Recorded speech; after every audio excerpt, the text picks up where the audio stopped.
Good evening, everybody. Yeah, y'all missed that, didn't you? It is so good to see you, everybody except for Kyle, of course.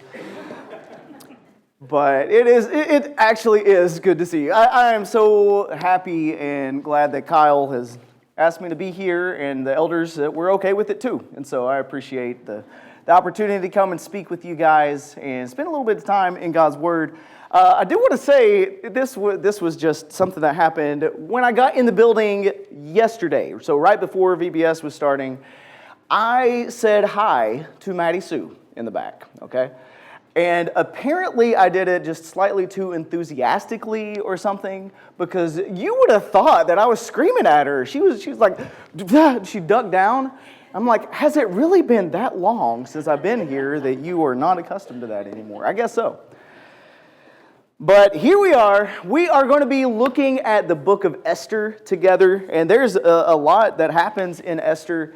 And I really, what I want to do is look at the book of Esther. This is going to be, by the way, like Bible class style, so I expect you to make comments and suggestions, thoughts, questions. And let me tell you, if you think that you have a question that I don't know the answer to, that's okay. You can ask me, and I'll ask someone else to answer it for you. But this will work a lot better, I promise, if you talk back. Well, don't talk back, but you know what I mean. You participate in class. If I ask you to read, just don't be shy. Just boom, start reading, and that would be awesome. So in the book of Esther, where, like, geographically does this take place?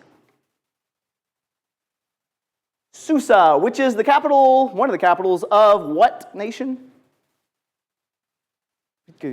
I'm hearing whispers, and I think you're right. Yeah. I think it was Persia, so that was good. Now, why in the world do we have a book in the Old Testament focused in the nation of Persia, the city of Susa? Like, how did we get there? Yeah, so the children of Israel went to captivity. We had the people in Judah, and they were taken by what nation? Babylon, yep, and they were taken over, and Babylon had them in custody for like 70 years, and then the Medes and the Persians took over the Babylonians, and that's where we are. Now, there's a few kings that you probably know of the Persian Empire. You probably heard of Cyrus. He was the first. And what was famous about Cyrus? What did he do for the people of Judah? Yeah, let him go home. He said, okay, you can go back to Jerusalem. And there was a whole crew of them that went back to Jerusalem. And that was cool. So we had that. He had a son named Cambyses. We don't know a whole lot about him from the Bible. There was a king after him called, I just went blank there, Darius. There we go. And we have some things about Darius as well. After him, there was a king called, well, in Greek, they called him Xerxes. Also, in our Bibles, we would probably read Ahasuerus. There you go. And he had a son named Artaxerxes. And Artaxerxes is the one who was king in Nehemiah's time. Those of you Lakesideans who are hearing me, I know you're tired of Nehemiah. We've talked about that for the past 2 months, but we're getting there. We have all of those kings of Persia who did different things and various things. Right now, let me just give you a little bit of insight into where we are, where the book of Esther fits in. So there are 3 books that were written in this period of time where they're coming back from captivity. Esther, we have Ezra, and there is Nehemiah. Esther fits in after Ezra chapter 6 and before Ezra chapter 7. So if you just want a little context there, that's where we are. And that's where we're going to jump in. Now, there's a lot of this that we're just going to talk about, sort of go through, and there's some of this that we actually will read together. So if you'll do me a favor, look at chapter 1. And we've already said where they are, and we need to figure out exactly what they're doing. Can you just like glance through and see what's going on here? What's he doing in verse 3? Yeah, throwing a party. And if you look through there, did you see how long the party lasts? 6 months! Have you ever thrown a 6-month party? I guess it's been about 6 months since I've been gone, so... Yeah, okay, yeah. Mickey was so happy. Yeah, so 6 months, that's a long time to have a party. And he was partying with all the nobles, the leaders, and all of those sorts of people. Now, it says after that, 6 months wasn't long enough, so they were like, let everybody join the party. And everybody in the city of Susa was allowed to join in this party. And the king actually makes a law and says, basically, hey, I put into law that you guys can drink as much as you want. Like, do whatever you want to. And that was the law for that week. And they were able to celebrate and do all those things. Then something happens that really starts this book off in motion. The king makes a request of someone who refuses him. Who was that? His wife, yeah, Queen Vashti. And what did he want her to do? Yeah, he wanted to come in and just show everybody how beautiful you are. And her response? No, didn't want to do that. And so there's a lot to be said about that. But it seems like King Xerxes, Ahasuerus there, was really objectifying his wife and being like, look how great she is. Like, you've all enjoyed how awesome Persia is up to this point, and now I want you to see how awesome my wife is. But she was not a fan of that and said, I'm not going to be treated like that. We're not going to do that. And so she didn't. What did the king think about that? Yeah, he was very angry. Verse 12, very angry. His wrath burned within him. Now, look at this, though. You think about, you are the king of the world, essentially, at that point, and you have unlimited power. And so you could do pretty much whatever you want to. And now you have a wife that is going against what you're saying. How do you handle that? Well, verse 13, who did he talk to? His people, and specifically, wise men. You are going to see this throughout Esther, and you're going to see this a lot. That the king, he hardly ever has an original thought, and most of the time, he is going to be asking his advisors what he should do. And then as soon as the advisors say, here's what you need to do, you know what he does? Exactly that. He doesn't really do a whole lot on his own, and you need to know that because that helps to understand what's happening throughout Esther, and so that helps a lot. And now, so they say, you need to figure this out, king. And in verse 19, what did they make a law about?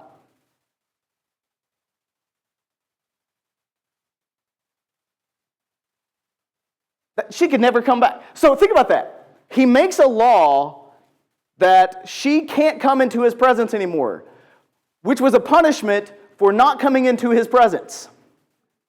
That made sense to him, and that's what he did. And so he banishes her, and she's gone. And then, if you notice that this actually is kind of important. In verse 22, he sent letters to all the king's provinces to let them know about this. The man should be the master in his house, the one who speaks the language of his own people, all this. Did you know that the Persians were kind of responsible for, the postal service? They developed a really good system. It's more like the Pony Express. But they developed this system of getting messages to throughout their kingdom. The first couple verses, how many provinces were they over? A bunch, 127. Yeah, that might have been, yeah. 127, that's a lot. And so to get that message out there, you have to have, horses and stuff that will go. And that's actually also going to be important later. All right, but chapter 2, there is a group of people and so verse 1 of chapter 2, after these things, when the anger of King Ahasuerus had subsided, he remembered Vashti and what she had done and what had been decreed against her. What happens next? Who starts speaking?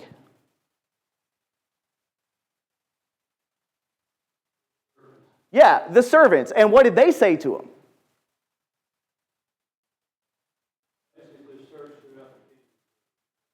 Yeah. It's like, king, here's what you need to do. You need to get a replacement. And like the king normally does in this book, he's like, okay, that's a good idea. Let's do that. Now, what were the requirements? What were the characteristics that they said you need to look for in a wife? Yeah, that's literally it. Yep. Let's not question her character. Let's not look at anything else. As long as she's pretty, young, yep, okay. That'll be good. And so that's a law. And they send it out. And everybody's looking for all the pretty ladies. And that's about the extent of that. And, who were we introduced to? Yeah, Mordecai was real pretty. Just kidding. Mordecai has a cousin that he has custody of or something like that. And her name is Esther. No, it's not. Hadassah. There we go. Yeah, it's also Esther, so technically you're right. But yeah, it was Hadassah, also Esther, and that's verse 7. And she was real pretty. Mordecai was taking care of her, and eventually, what happens with Esther? You know. She is the chosen one. Yeah, they choose Esther to be the one who is queen. And I mean, the king says that, yes, you're queen now, and he makes that choice, and that's pretty good. Now, one thing that I will mention is in verse 5 of chapter 2, do you remember, so the lineage of Mordecai, so who Mordecai is, do any of those names sound familiar in his lineage at all? Kish. Who was Kish? Yeah. Kish was Saul's father. Yeah. So Mordecai was sort of a relative of Saul. So they shared the same. Well, it was Saul's father was Mordecai's great grandfather, somewhere in that ballpark. But we have that connection. So Mordecai is kind of from the family of Saul. That is going to be important later as well. We're setting up a lot of stuff, but I promise we'll knock them down eventually. So we have this situation, and Esther is queen, and that is awesome. Now, would somebody read for us verses 19 through 23 of chapter 2?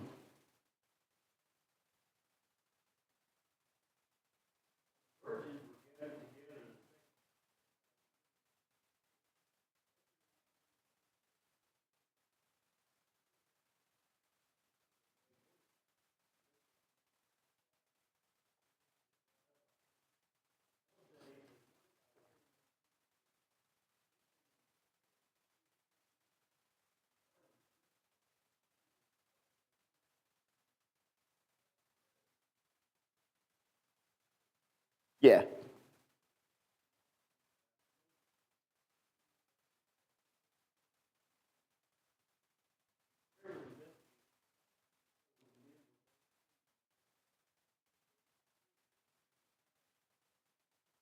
Awesome. Thank you very much. So what happens that Mordecai discovers? Yeah, there's an assassination plot, and Mordecai says, we need to take care of this. So he has an inside person to the throne, obviously.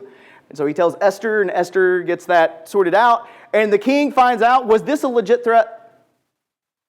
It was, yeah. And actually, this is something that you had to watch out for. 14 years after this, this king was killed by assassination from his servants. So that actually did pan out at some time. This time he didn't, though. And Mordecai was responsible for saving it. And what's recorded at the very end of that chapter? Yeah, it was written down in a specific book.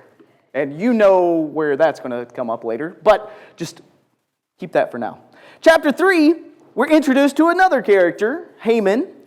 And we find out a little bit of the lineage of Haman. He says the son of Hammedatha, the Agagite. Do you know who the Agagites were? I'll give you a hint. That sounds like Popeye trying to speak. But do you know who King Agag was?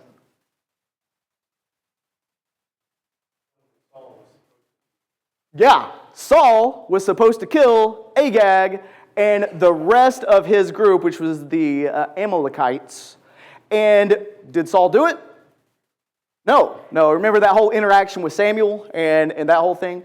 So this is a descendant of King Agag. Now, Samuel did end up killing King Agag, but apparently what happened is those who do you do? Amalekites. Yeah, there you go. Those Amalekites were kind of nomadic, and they had different tribes. And so Saul was told, utterly destroy them. He did utterly destroy, eventually, Samuel helped, utterly destroy one section of them, but you actually see the Amalekites mentioned a few other times in the Old Testament. And apparently a descendant of Agag is still around, and that's Haman. So if that tells you anything about his background, Haman's not a good guy. If I had spoiled that, I'm sorry, but he is not.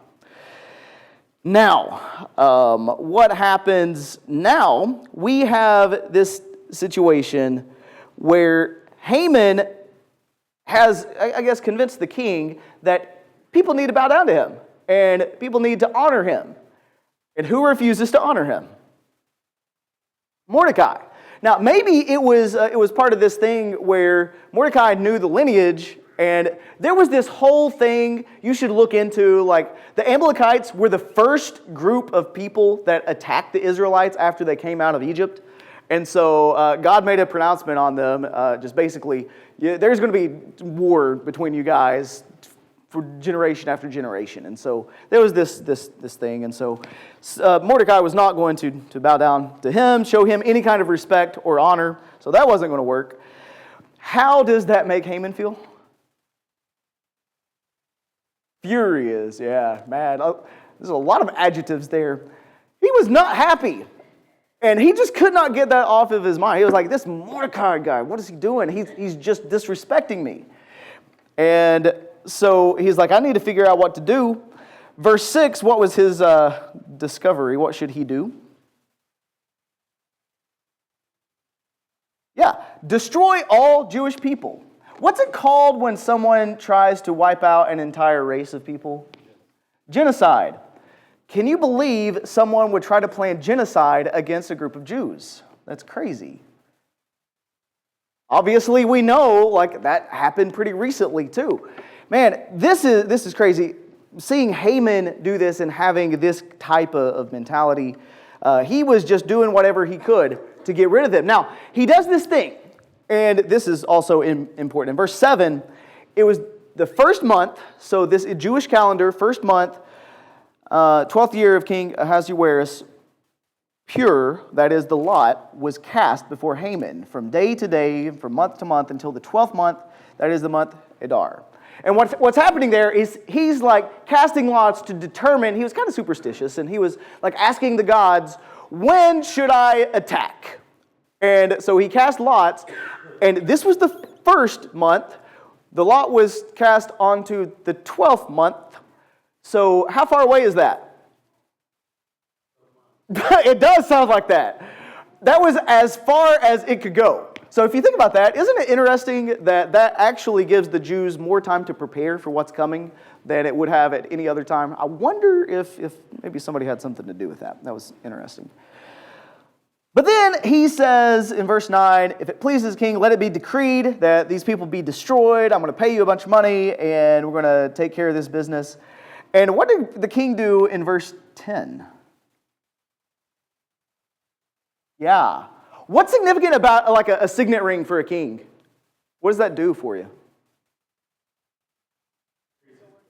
Yeah, exactly. Basically, it's unlimited power right there in the ring.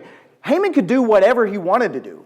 He could say, okay, I want to make this law, and the king wasn't even questioning him. He just gave it over to him. Again, king wasn't like really invested in figuring out the details of things. He just sort of let things happen.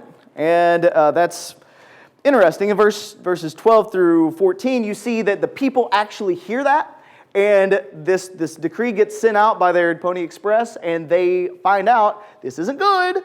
And they are pretty upset and mourning, except in verse 15, somebody wasn't upset. Who was it?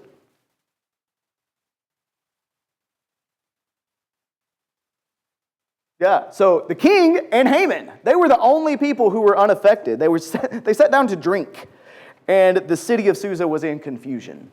So this is just madness. Everybody was like really confused and didn't know what to do about this. Any thoughts, questions, comments through chapter 3? This is all kind of preliminary setup type stuff. Did he also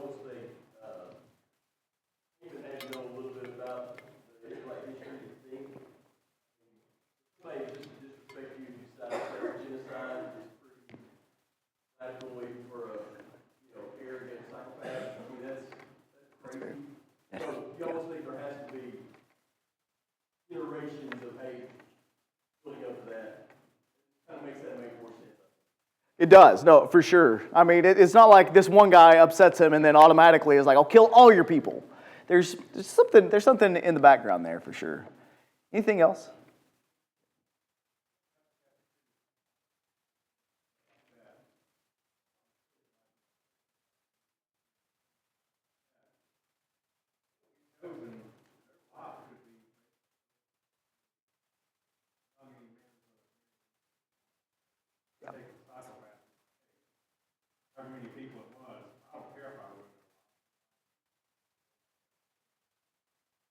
The king of Persia was not known for his gentleness and compassion. No, you're right. No, that's crazy when you think about that, and how many women were in his harem and all that. A lot, probably. Yeah.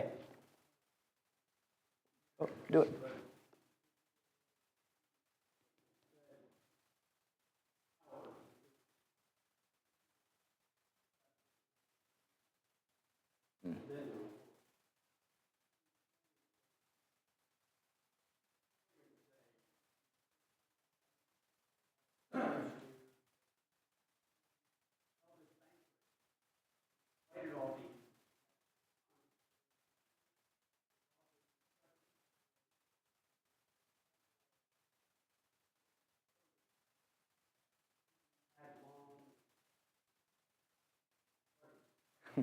Yeah.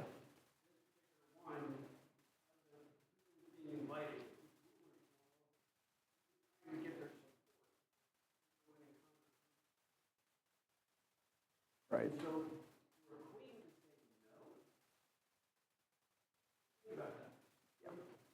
It's not just a man having his woman say no. Queen is showing off to the rest of the world how beautiful show his power and his authority, saying no. Mm. Yeah. That's a big deal. No, I appreciate you bringing that up because, that completely undermines what he was going for there. He was trying to show how powerful he was. No, it wasn't. No, you're right. You're right.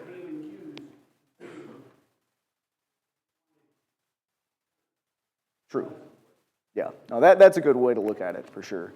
There's something that I completely forgot to mention at the beginning of this, and I just want to say this to get this out of the way so we can remember the whole concept of this entire book of Esther. There's a Bible trivia question that's asked a lot, and Esther is the answer to the question, but there's something about this. Do you know what I'm talking about? There you go. Yeah, God is never mentioned in the entire book of Esther. God is mentioned in every single other book of the Bible except for Esther. And so as we're reading through this, you're looking and it's like, I don't see God's name. I don't see God anywhere in this. And that should tell you something. I don't know exactly who it was that wrote down Esther, so we have it recorded, but they specifically on purpose left out the name of God in the entire book. I wonder if that's to make us think, where's God in here? Where's God at? What's he doing?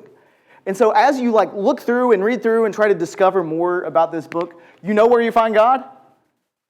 Everywhere, literally every page. You see things happening, and we'll try to summarize that at the end, but there's a lot that's happening that God is behind it. There's no denying it. It's so clearly obvious.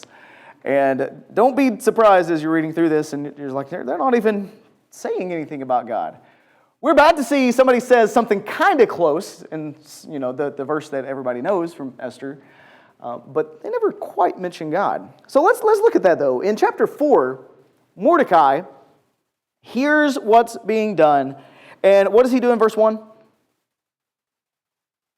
Yeah. He tears his clothes, he's weeping, he's mourning, he puts on sackcloth, he has ashes, and he was mourning, obviously, and he was going everywhere he could, and it was just showing how upset he was. Then, what in verse 4, what does Esther do for him?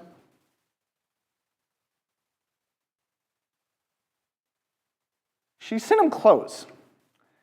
Okay, so you know that Mordecai is obviously in mourning. He's tore up. She doesn't ask what's wrong, what's going on. She sends clothes because, for whatever reason. Did that solve the problem? Did not. Eventually, they had this talk, and Mordecai says, look at what has just been signed into law. And she looks at the edict and hears this, and it's like, what are you going to do? In verse 8, Mordecai, at the end of this, go into the king, implore his favor, and plead with him for her people. And that's what Mordecai wanted Esther to do. But in verse 11, how did Esther feel about that? Yeah, couldn't go in. That was the whole scepter thing. If you put the scepter out, then he will accept you. If you don't, then you're dead.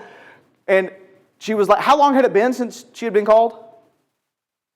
A month. I don't know.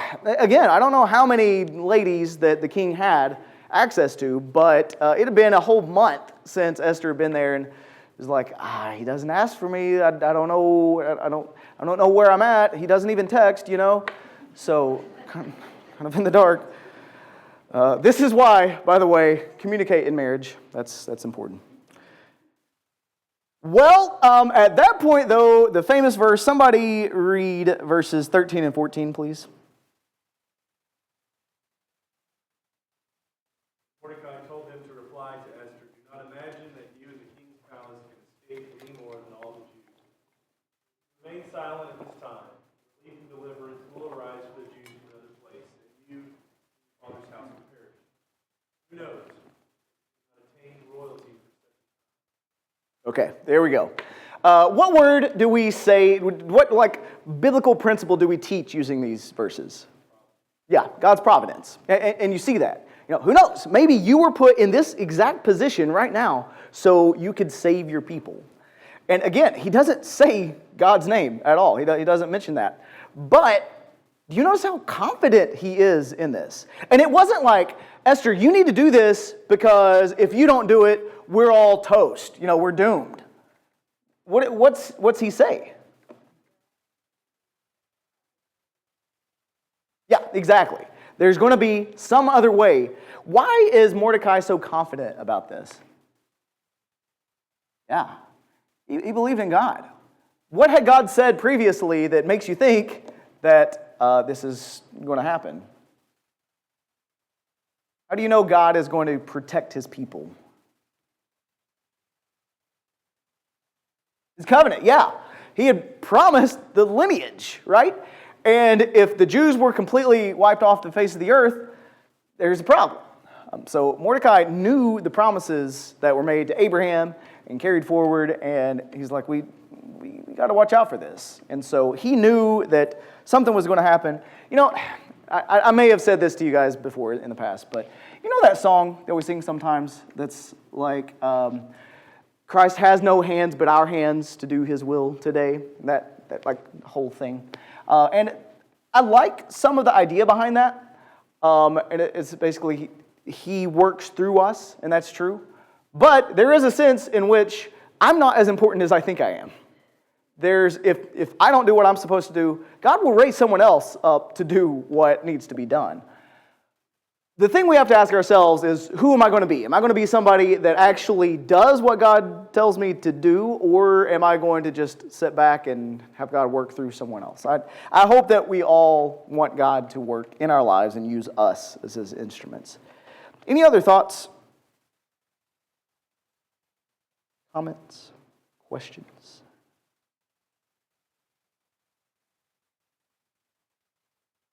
What was Esther's response in verse 16?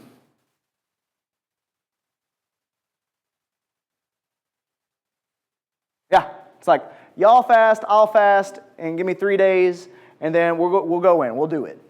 So this had convinced her. She was fired up, she was ready to go. And she knew what was at stake here. She knew that she could die. Now, this makes me think sometimes, do we now worry too much about our own security and comfort than the needs of the people around us and the spread of the gospel, whatever God needs? Sometimes we're not even willing to inconvenience our schedule, let alone put our life on the line. And this is just encouraging to see someone in this position. I mean, she might have thought that she could, just coast on and nobody would notice or whatever. But, she was like, no, I will do this. I will put everything on the line. Sorry I offended you, Michael. Yep. I knew I was going to say something wrong. All right. Any other thoughts through chapter 4? All right, well, you know what comes next. Chapter 5, you have Esther goes in. Is she accepted or not? Yeah, she is. She gives the golden scepter and did that. And she comes to the king, and the king says, what do you want, dear? I'll give you up to half my kingdom. Which that seems like a pretty common thing to say. We're going to see him say that a few more times in this book, by the way. That's also what Herod told Herodias' daughter. So, take that for what it's worth. But he said, well, what do you want? And what does she ask for?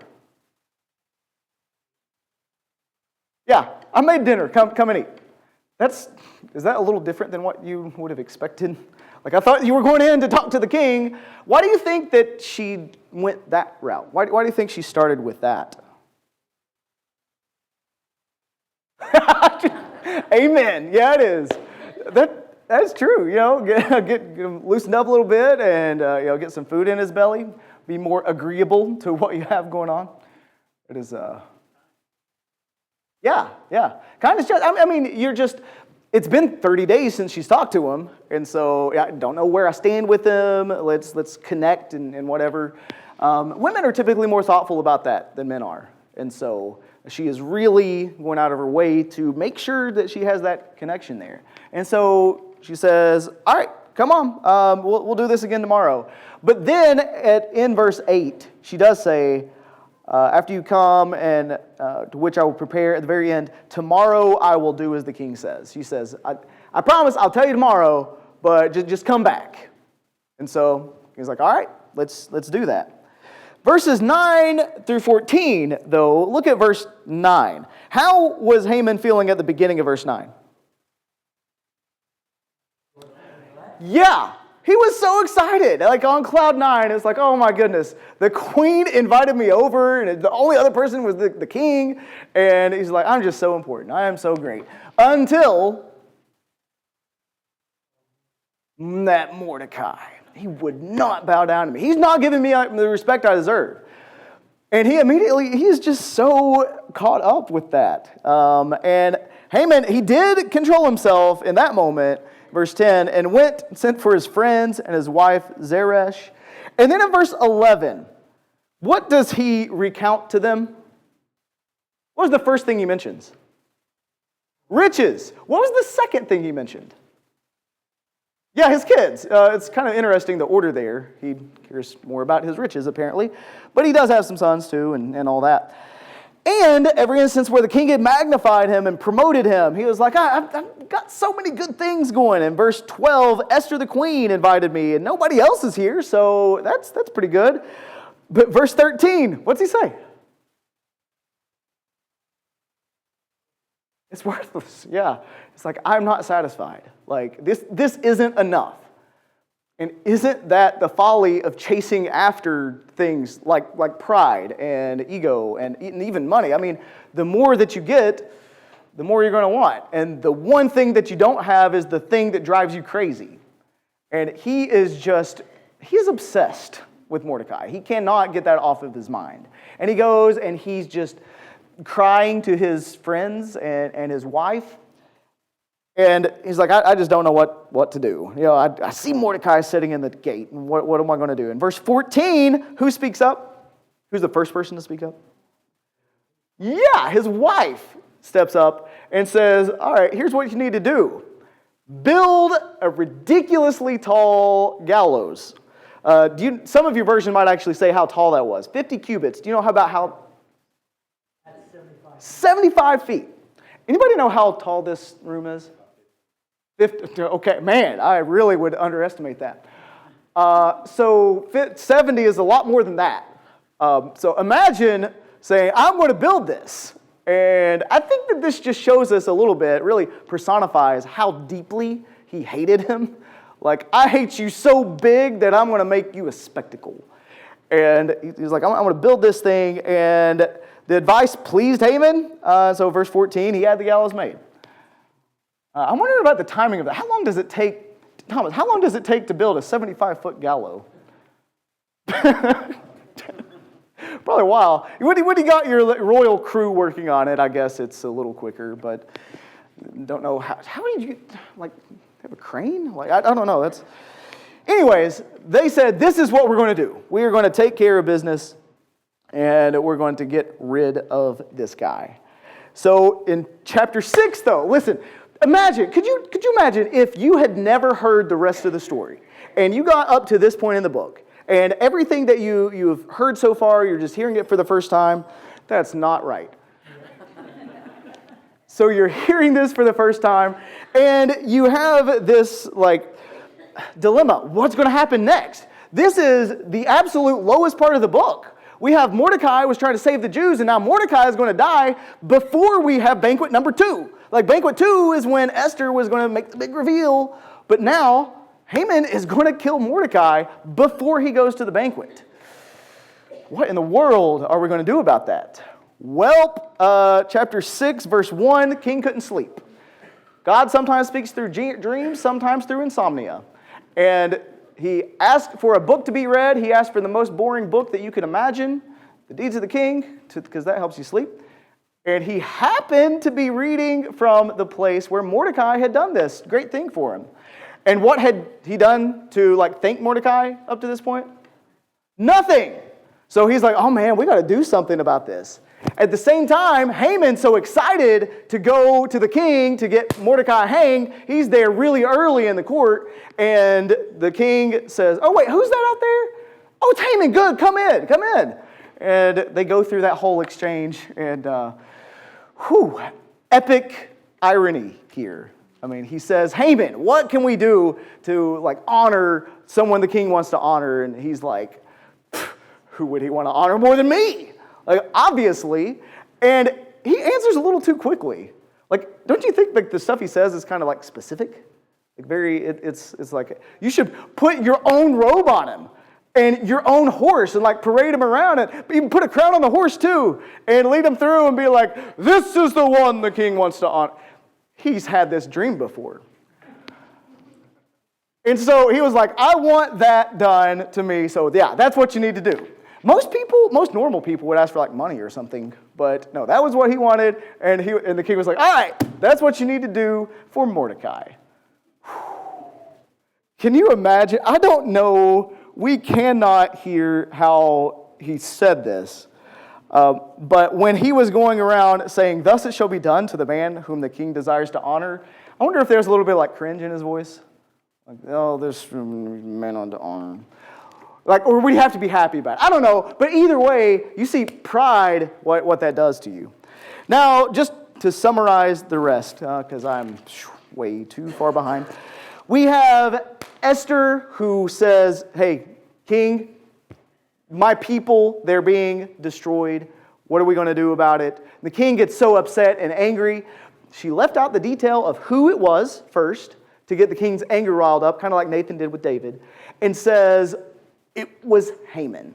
Now, I wonder how many executive orders had this king let be signed with his signet ring about mass genocide that he didn't automatically know who it was that did it. I don't know. But at this point, he's like, Haman, you're out.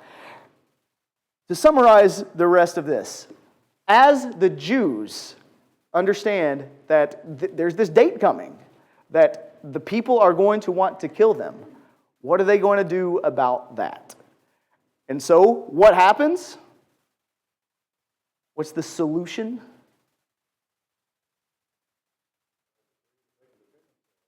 Yeah. So, and the king, by the way, he didn't come up with this himself. He gave the signet ring again to Esther and Mordecai. It was like, do whatever you want to. Still not really showing much responsibility, but yeah, and they make this law that you can defend yourself and you can protect yourself against all of this. And eventually they destroy their enemies, they slaughter all of these people, and it was actually, no, I'm going to save one thing for the invitation, so be listening in the invitation for something because it's coming. But think about this. You have this entire book that God's name isn't mentioned at all. But you see by the end of this book, the last verse of this book, chapter 10, verse 3. Eventually, what happened? Mordecai the Jew was second only to King Ahasuerus, and great among the Jews, and in favor of his many kinsmen, one who sought the good of his people, and one who spoke for the welfare of the whole nation. That sounds a lot different than what Haman was doing. And this is what faith will do. Mordecai was faithful. You know, this was supposed to be talking about Esther's faith, and she did have a lot of faith. But I think a lot of that we see through Mordecai, and we see what Mordecai had instilled in her and helped encourage her to do. And at the very end of this, he was the one who was exalted to this position as well. And all because God was working behind the scenes. God was working in the background when nobody even paid attention to it. But Mordecai was there and he saw that. And that was awesome. What do you guys have to say about that? Any questions, comments?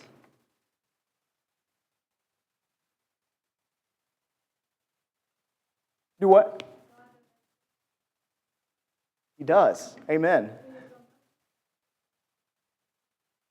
We don't. And how many times has God helped you through something, and you know it was God helping you through something, but the next time you get into a tough situation, it's like, you forget. I've done that way too much. We don't have God standing in our face saying, do this, I will help you. But we do see him working for sure.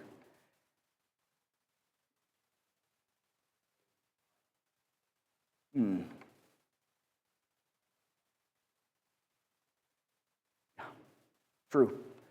Amen. Man, that was, what a fall.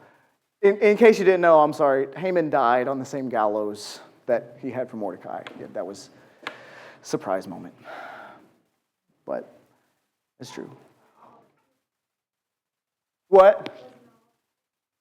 Oh, yeah. All 10 of them. And apparently killed them all, hung them up on display. So actually, that order that God gave Saul to utterly destroy the Amalekites, finally, it took long enough, but there it is. All right. Well, thank you all. I appreciate your attention and your comments. You did pay attention, and you did, you said some stuff, and I appreciate that. Thank you for this opportunity.